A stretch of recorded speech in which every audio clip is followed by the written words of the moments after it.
Hai, Assalamualaikum warahmatullahi wabarakatuh. Selamat sejahtera semua. Selamat berjumpa dalam program e-belajar perniagaan tingkatan 4 dalam bab 4 bahagian fungsian utama dalam organisasi perniagaan siri yang ketiga. Okey, bersama dengan anda semua, saya Cikgu Najihah binti Sulaiman daripada SMK Dato' Abdul Rahman Yaakob, Merlimau, Melaka. Seperti biasa, sebarang kemusykilan atau pertanyaan bolehlah di-emailkan atau telegram kepada saya. Okey, pada hari ini saya akan sambung bab 4, masih lagi tajuk yang sama iaitu organisasi perniagaan, standard kandungan 2.2, bahagian fungsian utama dalam perniagaan. Standard pembelajaran 2.2.2 menjelaskan tujuan dan tugasan setiap bahagian fungsian. Objektif pembelajaran kita pada hari ini ialah dapat menerangkan tujuan bahagian fungsian teknologi maklumat dan komunikasi, dapat menghuraikan dua peranan bahagian penyelidikan dan pembangunan, dan yang ketiga, dapat menjelaskan tata cara pembelian. Bahagian-bahagian fungsian utama dalam organisasi perniagaan. Bahagian fungsian teknologi maklumat dan komunikasi atau ringkasnya ICT. Teknologi maklumat merangkumi teknologi pengkomputeran dan telekomunikasi yang digunakan dalam pelbagai bidang seperti perniagaan, penerbitan, penyiaran, perubatan, pendidikan, perindustrian, pertanian dan juga kosmetik. Teknologi maklumat dan komunikasi ICT merangkumi penggunaan teknologi komputer seperti teknologi perisian untuk mengubah, memindahkan, memproses, menyimpan dan melindungi semua maklumat yang diperlukan dalam sesebuah organisasi perniagaan secara selamat, mudah, cepat dan tepat. Penggunaan komputer sangat penting untuk membolehkan data-data perniagaan disimpan. Apakah tujuan bahagian fungsian teknologi maklumat dan komunikasi ICT? Yang pertama, operasi organisasi lebih efektif dan efisien. Yang kedua, memudahkan komunikasi dalaman iaitu intranet dan luaran internet. Yang ketiga, menyimpan maklumat dan data perniagaan. Yang keempat, mempercepat urus niaga. Tujuan bahagian fungsian teknologi maklumat dan komunikasi ICT iaitu yang pertama tadi, operasi organisasi lebih efektif dan efisien. Urusan perniagaan dapat dilakukan dengan lebih efektif dan efisien melalui penggunaan sistem teknologi, pengkomputeran dan perisian terkini. Kita semua sedia maklum bahawa teknologi sekarang iaitu teknologi ICT sangat-sangat membantu dalam pelbagai bidang termasuklah dalam bidang perniagaan. Terutama sekali cikgu berikan contoh dalam sistem pembayaran gaji. Jika sebelum ini kebanyakannya sesebuah perniagaan itu membayar gaji pekerja menggunakan secara konvensional, sistem konvensional ataupun mungkin secara manual. Okey, tetapi dengan penggunaan teknologi ada satu sistem yang dibina khusus untuk memudahkan pembayaran gaji pekerja yang mana setiap dokumen, setiap maklumat, setiap pembayaran gaji, setiap pembayaran yang dilakukan akan disimpan dalam satu sistem yang lebih mudah untuk dikendalikan. Okey. Yang seterusnya, tujuan bahagian fungsian teknologi maklumat dan komunikasi ICT yang kedua ialah memudahkan komunikasi dalaman intranet dan juga luaran iaitu internet. Intranet memudahkan staf dalam organisasi berkomunikasi, manakala teknologi internet pula boleh digunakan untuk menjalankan pelbagai aktiviti perniagaan seperti jual beli iaitu e-dagang, mendapatkan sumber bekalan e-perolehan serta mempromosikan barang dan perkhidmatan ataupun e-pemasaran. Jadi di sini bahagian ICT ini sangat-sangat membantu dalam meningkatkan komunikasi dalaman dan juga luaran. Seperti sekarang kalau kita tengok waktu PKP, waktu pandemik COVID ini yang mana hampir ke semua bidang sangat-sangat bergantung kepada fungsi ICT ini. Contohnya seperti seseorang peniaga itu ingin mempromosikan barangannya. Jadi mereka menggunakan medium perantaraan iaitu media sosial untuk memasarkan ataupun memberitahu, membuat pengumuman yang mana mereka ada menjalankan pelbagai jenis perniagaan atau menjalankan aktiviti perniagaan. Tujuan bahagian fungsian teknologi maklumat dan komunikasi ICT yang seterusnya ialah menyimpan maklumat dan data perniagaan. Setiap perniagaan mempunyai pangkalan data sendiri untuk menyimpan maklumat penting seperti sumber manusia, kewangan, perbekalan, penjualan, pembelian dan juga perolehan. Hal ini memudahkan pihak pengurusan mengakses data sekiranya diperlukan dengan segera. Seperti contoh, setiap perniagaan pasti akan ada departmen ataupun bahagian ICT untuk menyimpan, merekod semua data berkaitan dengan perniagaan yang dijalankan, terutamanya bahagian keuangan. Segala keluar masuk duit perlulah direkodkan dan disimpan. Untuk apa? Untuk memudahkan pengurusan dan tahu ke mana perginya wang tersebut. Jadi sekiranya kita tidak ada penggunaan ICT, sekiranya kita gunakan secara manual, tulis di dalam kertas, kemungkinan kebarangkalian berlaku keciciran maklumat ataupun kerosakan kepada maklumat yang disimpan di dalam kertas tidak menjamin maklumat-maklumat itu dapat disimpan dengan baik. Jadi, penggunaan ICT ini sangat-sangat membantu dalam menyimpan maklumat dan juga data perniagaan dengan lebih baik. Yang seterusnya, mempercepat urus niaga. Teknologi internet dapat membantu mempercepat aktiviti urus niaga antara peniaga dengan pembeli. Hal ini seterusnya meningkatkan keuntungan. Seperti contoh, kita sekarang tak perlu lagi untuk bersusah-susah pergi ke kedai, menaiki kereta, nak cari tempat letak kereta. Sekarang semuanya di hujung jari.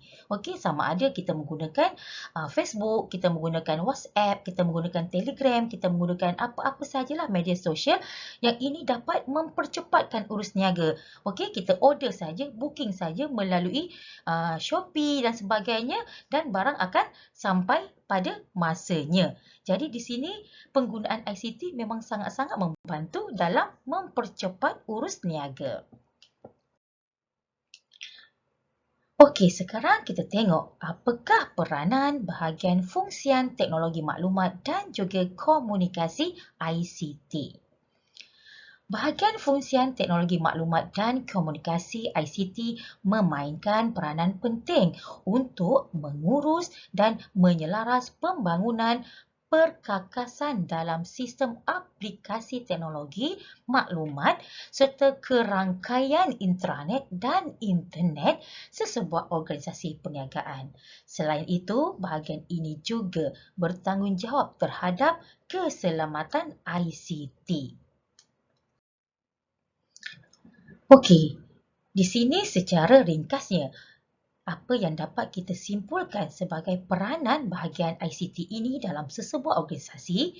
Yang pertama, bertanggungjawab terhadap keselamatan sistem. Yang kedua, memastikan hanya pengguna yang dibenarkan sahaja boleh mengakses sistem. Yang ketiga, memastikan adanya sistem simpanan yang penuh untuk menyimpan semula data kritikal dalam keadaan kecemasan. Yang keempat, membantu dan menolong pekerja menyelesaikan masalah berkaitan dengan penggunaan perisian baru. Yang kelima, mengesyorkan sistem atau perisian terkini mengikut perkembangan teknologi dan keperluan perniagaan. Dan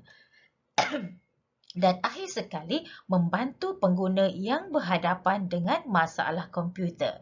Jadi inilah dia peranan-peranan yang dijalankan oleh mereka yang bekerja di bahagian fungsian ICT dalam sesebuah organisasi. Bahagian fungsian yang seterusnya ialah bahagian fungsian penyelidikan dan pembangunan atau ringkasnya R&D.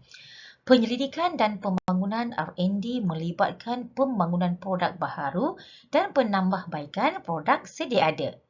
Dalam kebanyakan industri dan R&D ini termasuk dalam aktiviti rekaan produk. Okay, sebagai contoh, pembangunan produk baharu.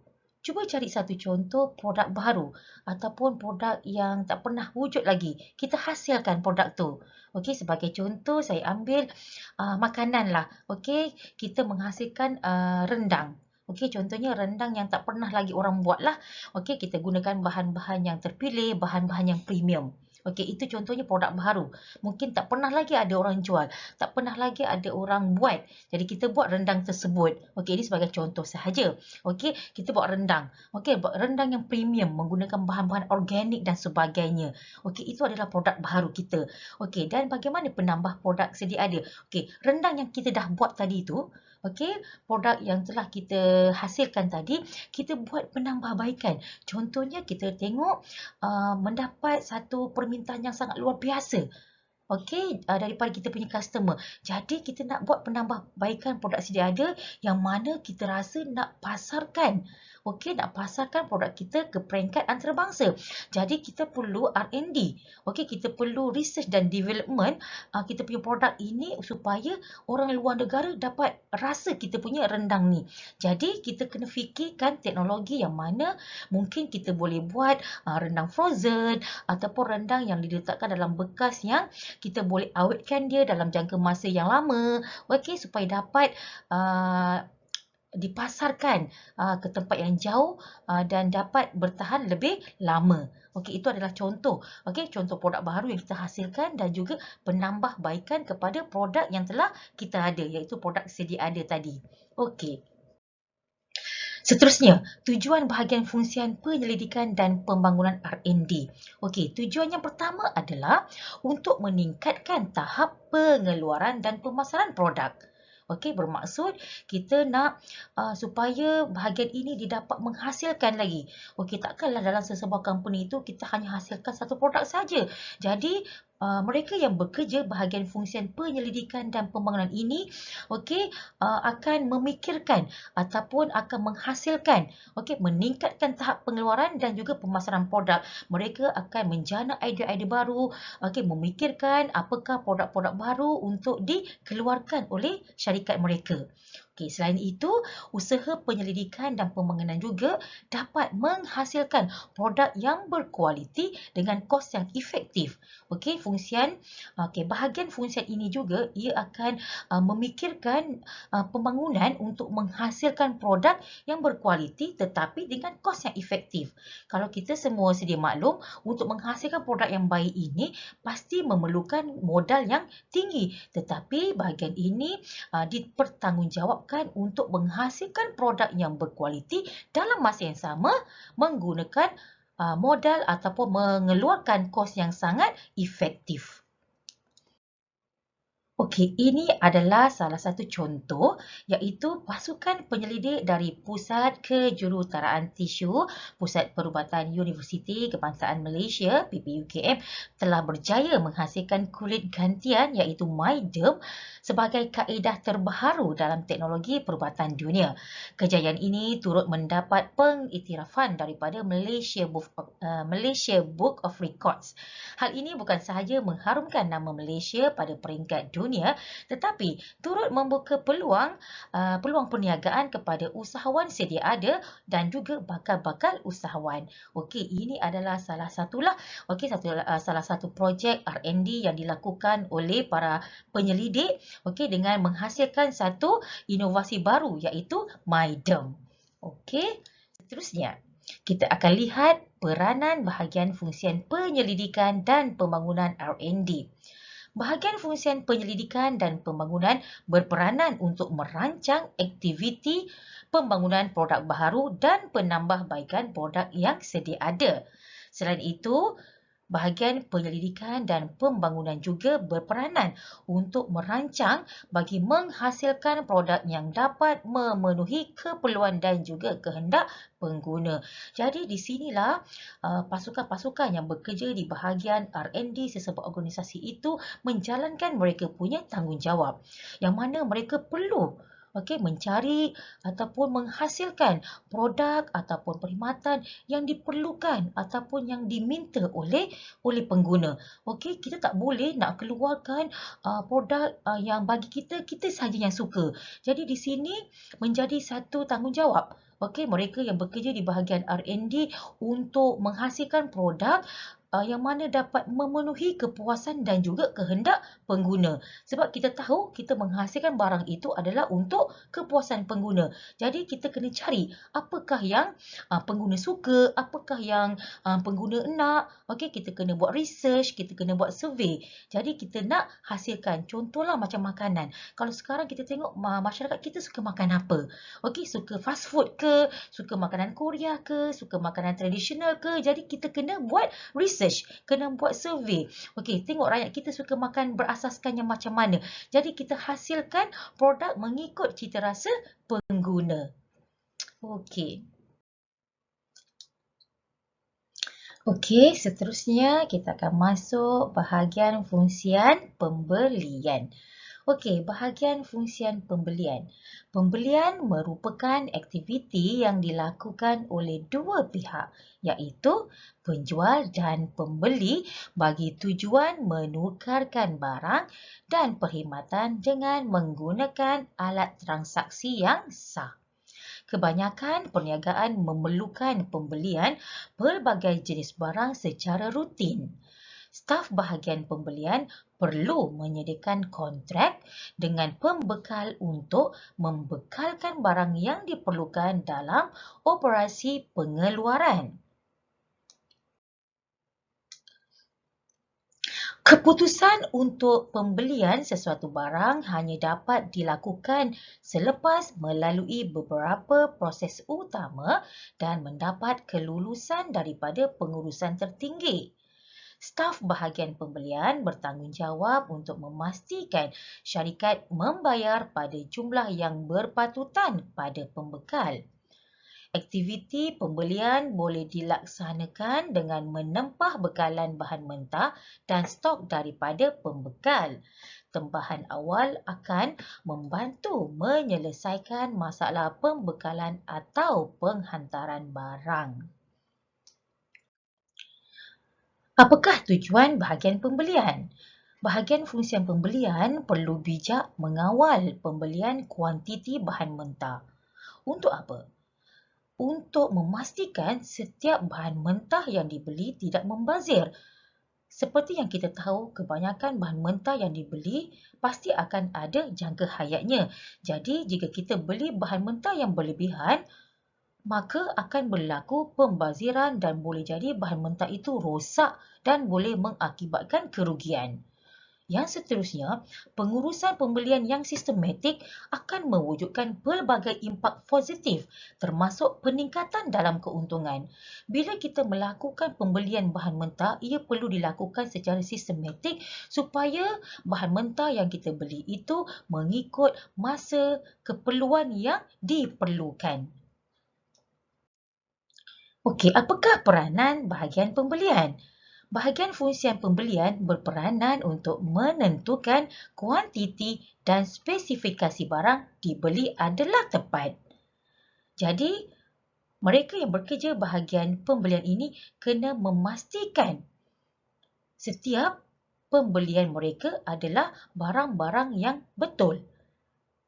Seterusnya, bahagian ini juga turut berperanan untuk menentukan pemilihan pembekal yang bersesuaian dan cekap serta memastikan barang diterima tepat pada masa dan lokasi yang telah ditentukan. Jadi, bahagian pembelian ini kena memastikan dan memilih pembekal yang terbaik. Kita akan memastikan pembekal menawarkan harga yang berpatutan dan juga barang yang berkualiti. Dan dalam masa yang sama, bahagian pembelian juga perlu memastikan pembekal yang dipilih dapat memenuhi kriteria dan juga syarat-syarat yang telah kita tetapkan. Okey, di sini adalah menunjukkan tata cara pembelian daripada kita menerima tempahan. Okey, kita menerima tempahan belian daripada pengurus jualan. Kemudian kita akan cari pembekal yang sesuai. Okey, kita akan pastikan pembekal itu dapat menawarkan dengan harga yang berpatutan dan memberi kita barang yang berkualiti. Seterusnya, kita akan menerima sebut harga daripada pembekal-pembekal yang telah kita cari tadi. Seterusnya, kita akan menilai pembekal-pembekal yang terbaik. Jadi di sini adalah kita perlu bijak.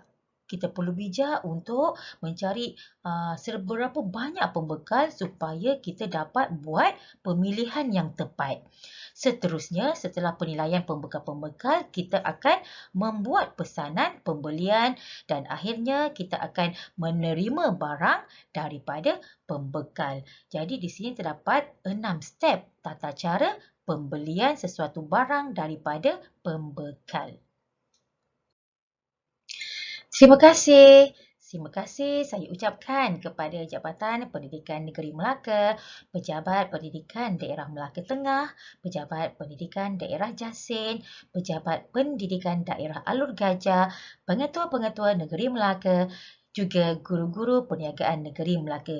Sampai kita berjumpa lagi pada siri akan datang. Bye.